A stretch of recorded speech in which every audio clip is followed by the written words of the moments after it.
Okay, I finally got around to watching the movie. It's been fairly successful, to say the least. So let's just discuss what all the rage is about. I'm going to try and keep this as spoiler-free as possible, but I may hint to some things that are implied, or things that are shown in the trailer, and may even talk about some stuff that isn't in the movie itself, so that might be considered spoilers to you, so you've been warned. This is going to be my uneducated opinion on the movie, Deadpool and Wolverine.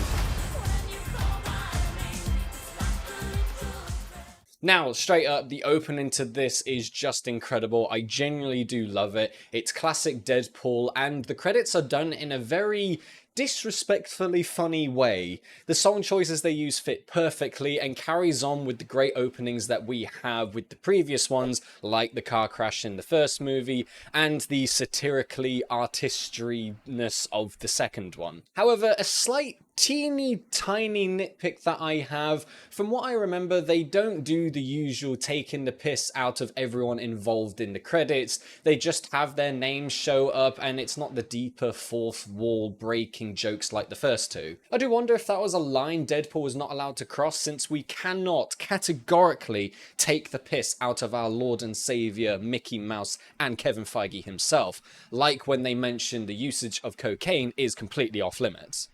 Want to do some cocaine? Hey, cocaine is the one thing that Feige said is off limits. Now, the two main cast members, Ryan Reynolds is as good as ever as Deadpool. I don't think there's much more that can be said about Ryan as Deadpool that hasn't been already. He's managed to deliver a very good comedic performance and give us the relationship between Deadpool and Wolverine that fans have always dreamt of. Hugh Jackman is phenomenal making his return as Wolverine. He gives his all into every performance, and this is no exception. I mean, was there really any doubt? One of my favorite moments from him involves being in a car and he is just completely unloading onto Wade. You know the scene that I'm talking about if you have seen the movie. And the quote comparison is the thief of joy. I completely agree with, but I think in this case, when this movie is referencing those that came before it, and we know how great they are with the likes of Logan, it's pretty hard not to make these comparisons. This version of Wolverine has lost everyone around him, becoming this bitter piece of shit, and it has been done well enough, but I can't help but think that we've seen this before in Logan, and it's just done better in that movie, when he has lost almost everyone around him in his older age, becoming this bitter piece of shit. Going on to characters that I'm quite surprised isn't involved with this movie at all is some from the previous one, Cable and Domino. They were some fan favourites from the last entry, so it's a shame they couldn't play a part at all in this one. Then again, they do bring us Peter, who is an absolute blessing. This movie does look pretty good for the most part. However, there is one scene in specific where I wish they could just flip on a light. It does involve a few surprise cameos, and it was done in a dark area, and I couldn't really make out specific details. The action as well, I think, is very well done. What they showed in the trailer certainly gave me a lot of expectation for the creative choreography that they could come up with, and they certainly deliver on that front. Except again, in one action sequence for me, where it does involve those same big surprise cameos, and it's just a little bit too shaky camera for my liking. Now, speaking of cameos, as that's the reason why we all went to watch this movie, wasn't it? Well, for some of us it was.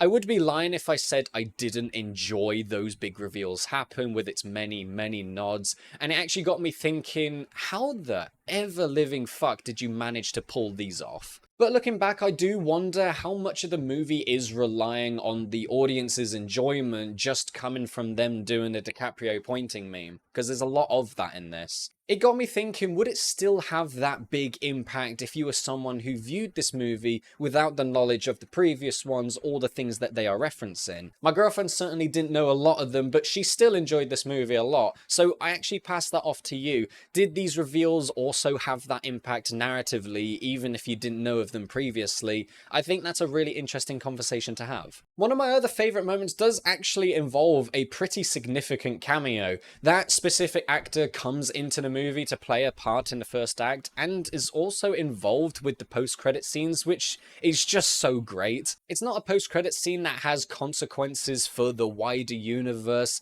It actually pays off a joke from things said in a scene earlier where initially you think think that was the only part of it.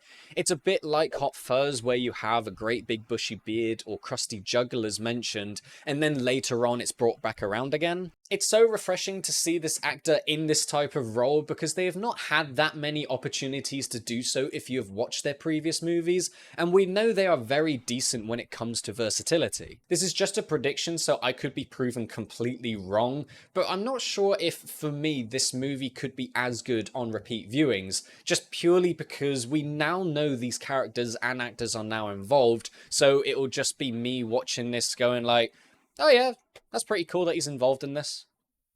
And that's it. I do wonder what are people's views on spoilers when it comes to trailers. Personally, I think that if it is part of the trailer, then it's not really a spoiler, for the most part. So I think it's okay to mention that there are other Deadpool cameos in this, which no doubt had a lot of effort going into every single one of them, but when they are introduced, I just wasn't as enthusiastic about them because there had been so many other cameos at that point. Then again, they brought me right back into it because it did involve a big one-shot action scene, which I'm just a sucker for. However, there is one major inclusion that I have to say should not have been put in any of the trailers.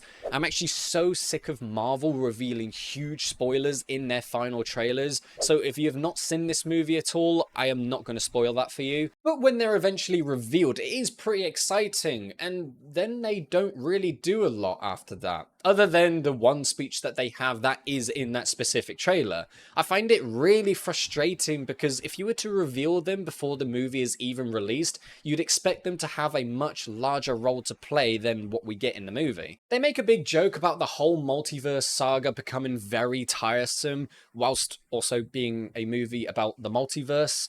I did mention in my Deadpool 2 video that just because you point out there's a big CGI fight, it doesn't mean you're free from criticism of it looking like obvious CG. And the same applies here, you're still making a story that involves the multiverse. It doesn't really give you an out just because you acknowledge people are sick of it. And there are a couple things that I'm kinda iffy on. The MCU still can't seem to get away from the idea that every movie has to involve this end of the world or universe scale event. It just can't seem to be small scale danger anymore. And the obligatory, oh shit, we've paid this actor so much money to get in shape for this role, let's just involve a scene where he is shirtless and just showing off his abs. And finally, Marvel is unfortunately still on that run of creating really underdeveloped villains that aren't interesting in the slightest. Now, Emma Corrin is a fine actress, so I'm not out here just bashing her in any way. But even though the plot constantly has Cassandra Nova mentioned, at times I just kept thinking,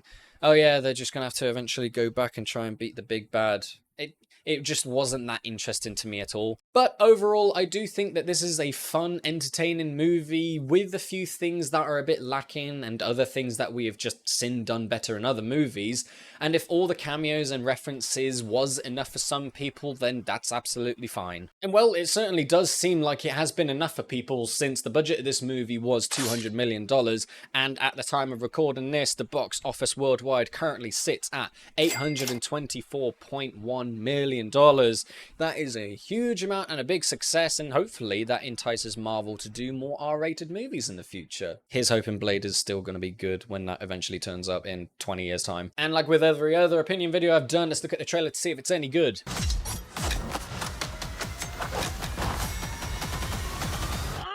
Okay, yeah, I gotta admit, I do really like that first teaser trailer. Some pretty good action set pieces, and teasing Wolverine at the end is really good. Now, as we just mentioned the trailer, the marketing for this movie I don't think has been as prolific with its satirical nature like the last two Deadpool movies. I think the only bits of advertising that really stood out to me was when they were both doing a podcast, the PSA clip of them telling everyone to turn their fucking phones off, and then showing off the popcorn buckets which were inspired by Dune 2. Also, it might have been a case where they didn't really need to advertise it in that way as much, since Wolverine being back was just enough. And I will admit, I may not have been paying attention too much to all of the clips and trailers being thrown about on the internet because I wasn't really interested in them, as it was just them showing off, oh, such and such is going to be in this movie, and look, Wolverine's finally in his yellow suit, etc. And I think that's about it. Thank you everybody so much for watching this video. If you liked it, leave a like, subscribe, ding the notification bell, share around with your friends and family. Comment down below, what did you think of the movie? Did you love it? Did you think it was a little bit disappointing?